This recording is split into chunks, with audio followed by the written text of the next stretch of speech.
Now, sure, honorable members will recall that the bill was introduced in the House of the People on the 2nd September 1953. It has had a long history and in one form or another it has been before the public since the end of 1949. In the statement of objects and reasons, the various stages through which the bill has passed since 1946 have been summarized, and I need not recapitulate on this occasion the circumstances in which the then Government of India took the decision in early 1946 to initiate an inquiry into the reform of our company law. I would remind honorable members that between 1946 and 1948, the entire field of company law was carefully reviewed by two distinguished company lawyers who were appointed to recommend the broad lines on which the present act should be revised.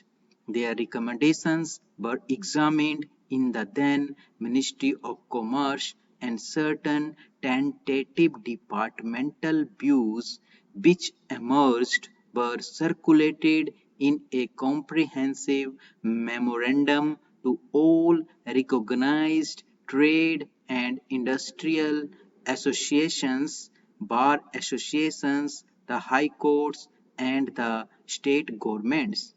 That brought us to the end of 1949. Many representations on this memorandum were duly received from chambers of commerce, trade and industrial associations, state governments, and the general public. At the end of 1950, the Government of India appointed a committee under the chairmanship of Sri Bhava to go into the entire question of the revision of the Companies Act with particular reference to its bearing on the development of trade and industry in this country. This committee examined a large number of witnesses in many parts of the country and submitted its report in March 1952. This report again was circulated to by state governments, chambers of commerce, trade associations, high courts, and many other bodies. At the same time, a special officer was appointed in the Department of Commerce, Ministry of Finance, to examine the report in the light of the views received from the interested public and to submit proposals to government for the revision of the present act. The bill now before the House is based largely on the recommendations of the Company Law Committee modified in a few particulars. Honorable members will notice that so far as public relations go, the bill has covered adequate ground. In a measure like the Companies Bill, however, which covers the entire field of the operation of joint stock companies, the limits of consultation and discussion can never be exhausted, and I would like to inform honorable members that although the bill was introduced in Parliament over 7 months ago, our officers have been engaged throughout this period in further studies and informal discussions with the interests concerned, and on occasions I have also participated in such discussions.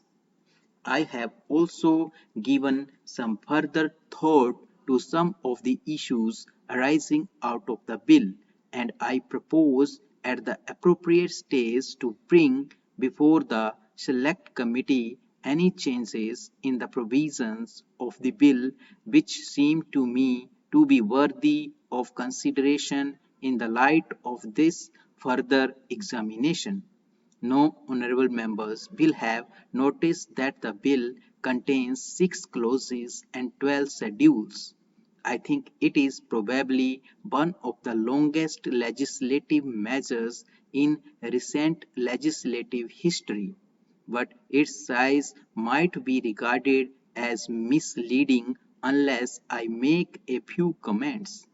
The bill is both, one must remember, a consolidated and amending measure. As mentioned in the statement of objects and reasons, this is the first opportunity which has occurred since 1923 for the consolidation of the Companies Act. Advantage has been taken of this opportunity to redraft several long and complicated sections in the present Act which have been split up into a large number of clauses.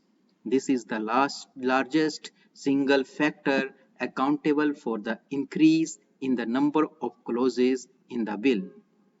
New clauses embodying substantial changes in the present law would hardly constitute more than a small fraction of the bill.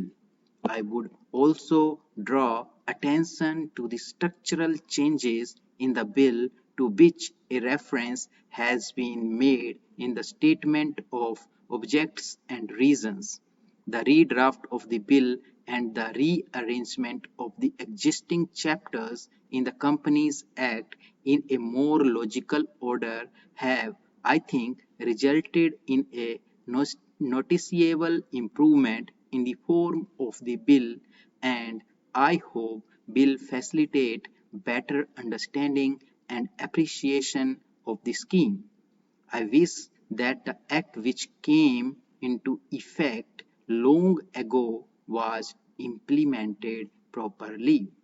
I know that the minister here is very earnest in implementing it, but unfortunately his colleagues at the state level are disappointing him.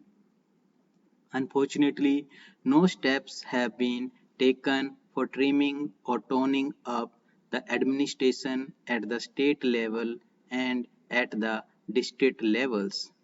They have to be taken immediately.